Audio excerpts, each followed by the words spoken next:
Good afternoon, everybody. This is Ryan Glick here at the Rglick podcast. That is right. This is the Rglick Drum Podcast, and today I'm very excited to talk about this subject here. This is really shocking news to me, because I didn't think it was going to happen this early, but Mike Portnoy has returned to Dream Theater. Man, it's been a long time since I know Mike Portnoy has played in Dream Theater. It's been Mangini this whole time. So let me back up and what happened with this, why Mike Portnoy left. For those of you know, he's been in the band for like 25 years, maybe even longer. And, in 2009, after the Black Silver Linings album, I hope I'm pronouncing that correctly. Let me just check real quick. Yep, Black and Silver Lining, Black Clouds and Silver Linings. He wanted to take a break and wanted the band to take a break, spend time with family and do other projects. The band was like, no, we're not going to do that. So they respected his departure. And then they did this drummer audition thing to Dream Theater. They auditioned Thomas Lang. They auditioned Virgil Donati, Marco Miniman, Peter Wilderer, Achilles Priester, and also Derek Roddy. I might be missing somebody, but anyways, they auditioned 7 of the greatest drummers, and I'm telling you, these 7 drummers, any of them, skill-wise, could have had this job. But Mike Mangini just literally, came in and just was the best fit in the band, You could argue that he was the best player also, but I think he was the best fit to fill in Mike Portnoy's role.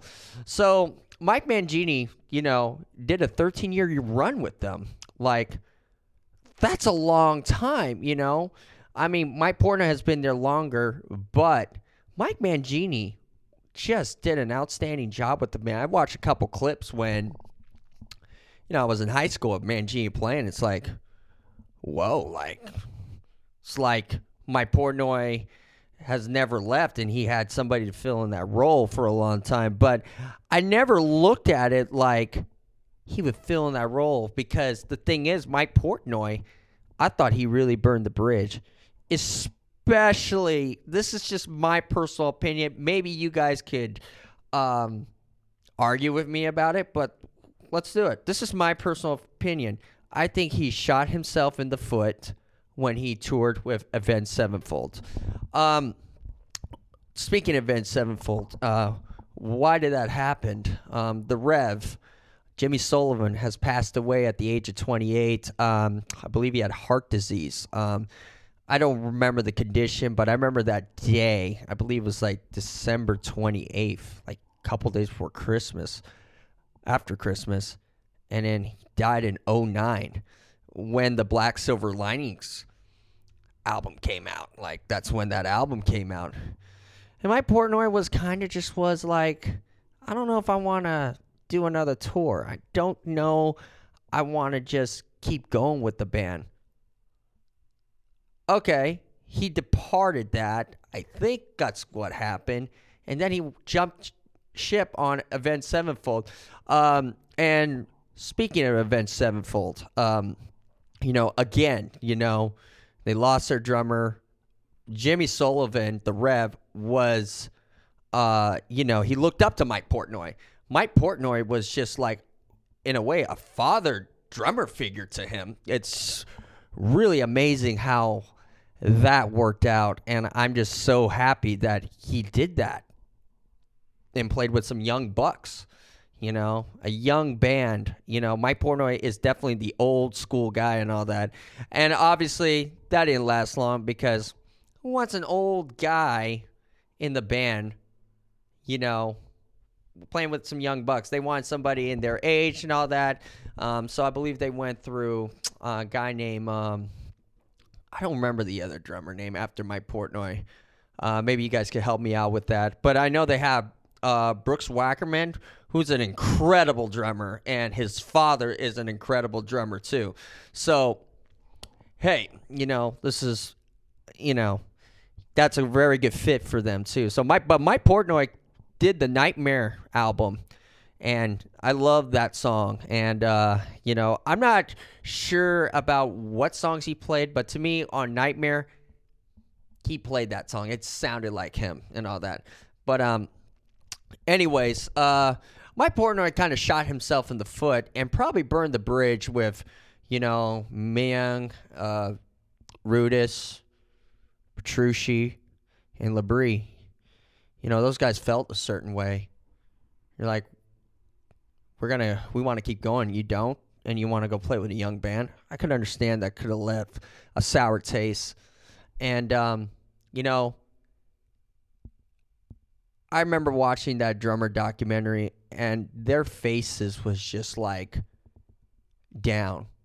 Like they have to go through a process of auditioning drummers. Luckily, they auditioned the 7 best drummers, which in my opinion is probably the best experience they have. So they looked at film after they auditioned, and they just loved every single drummer. I don't think they necessarily was just like, oh man, like this guy's not up to our level and all that. All those guys could do the music. All those guys could play in the band. There was just only one guy who came in who was the best fit. Everybody was prepared. Everybody in that documentary and drummers were just literally on fire. Every single one of them. And I'm telling you, like, I discovered those 7 of those drummers. They're probably the 7 best drummers right now.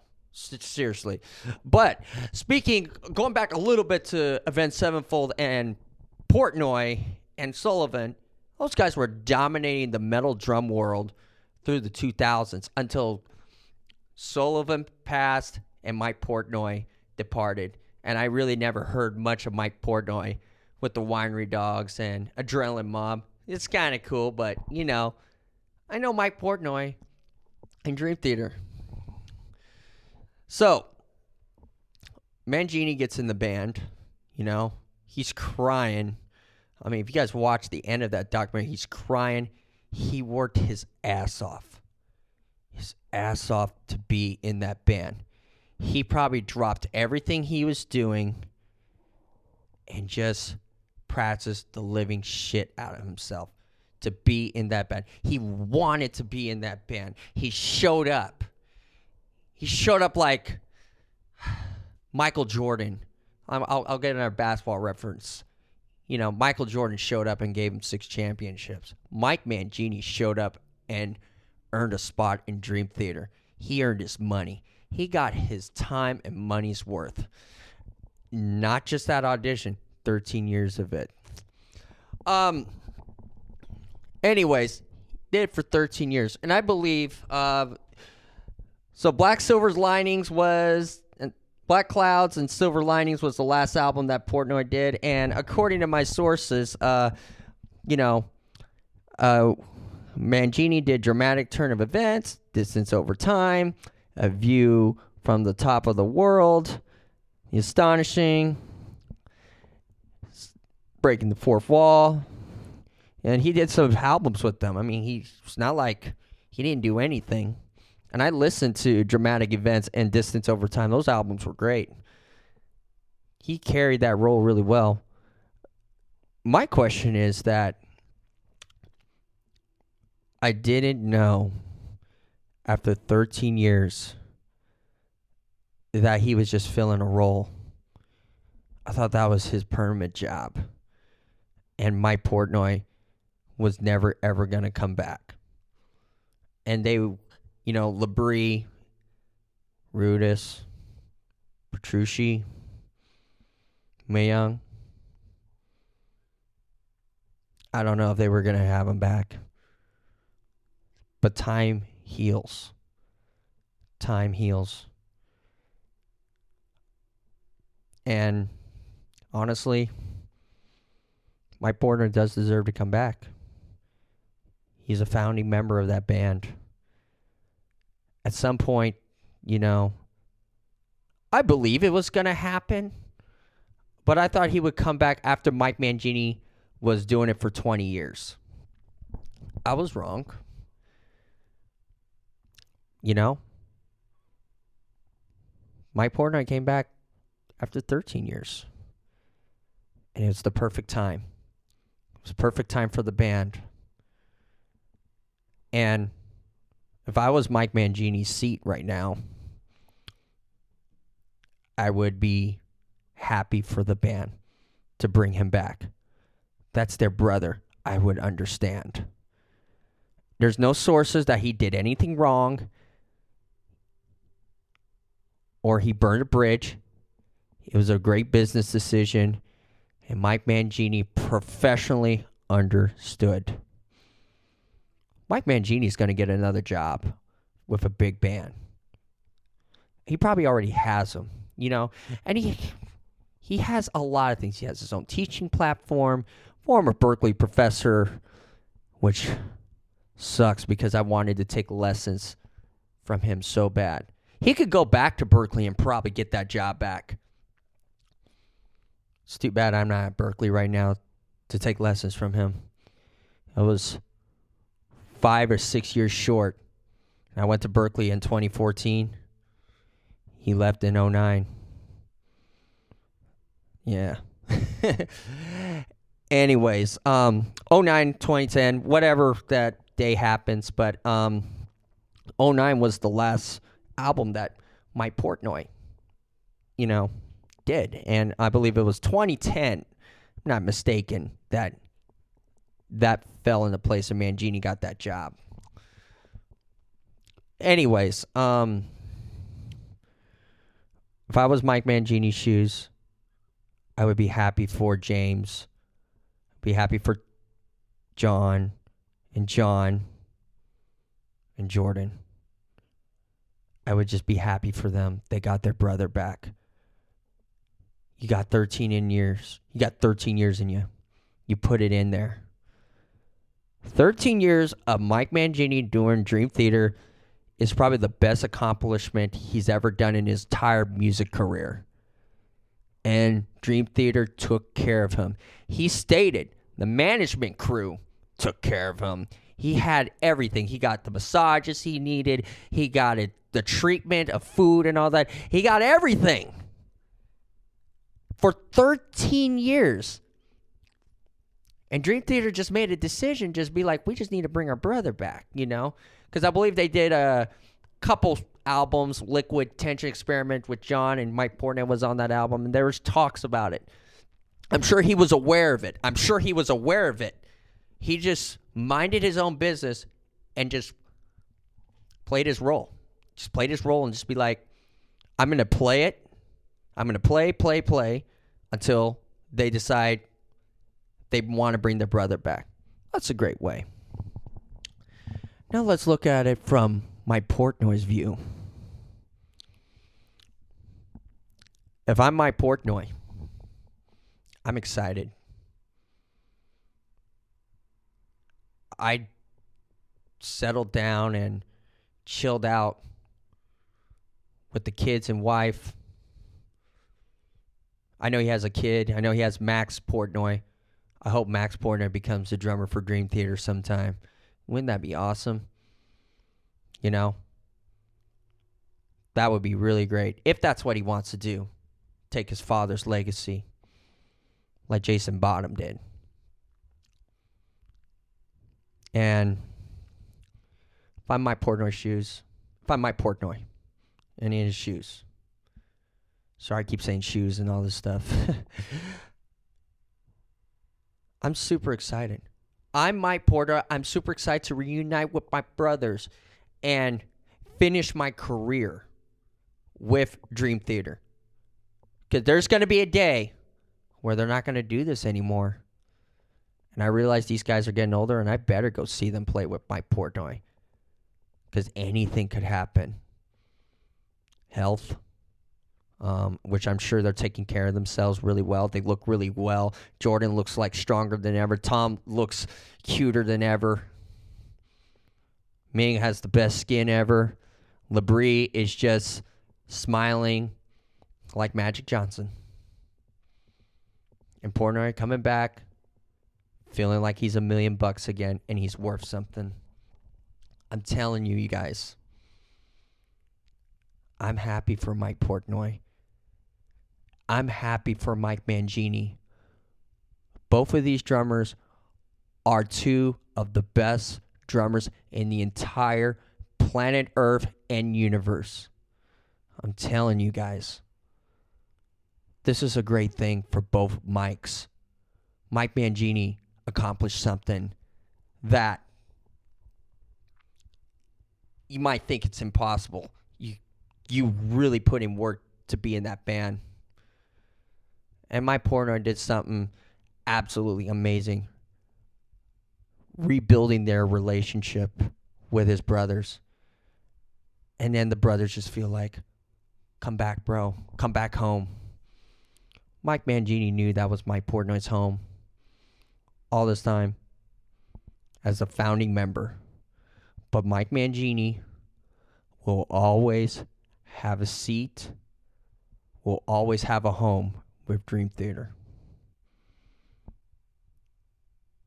Great accomplishments. 25 years, Mike Portnoy, maybe more. 13 years, Mike Mangini. That's a long time, guys, to be in a band. I mean, if I put an example, like if I was in that situation with one of my bands, Almost Dead, Libo, or anything, if I was in Mike Portnoy's shoes and I'm one of the founding members of, those bands, at least drummer-wise, that has done something more, I would understand. And, sometimes it's all about reuniting and rebuilding relationships when you've done something that was rubbing somebody the wrong way. Actually, multiple people the wrong way. And I have to say, guys, I am so happy for Dream Theater. The fans. I'm a fan. Black Cloud, Silver Linings. I keep saying it wrong. That's one of my favorite albums. I'm telling you, that's one of my favorite albums.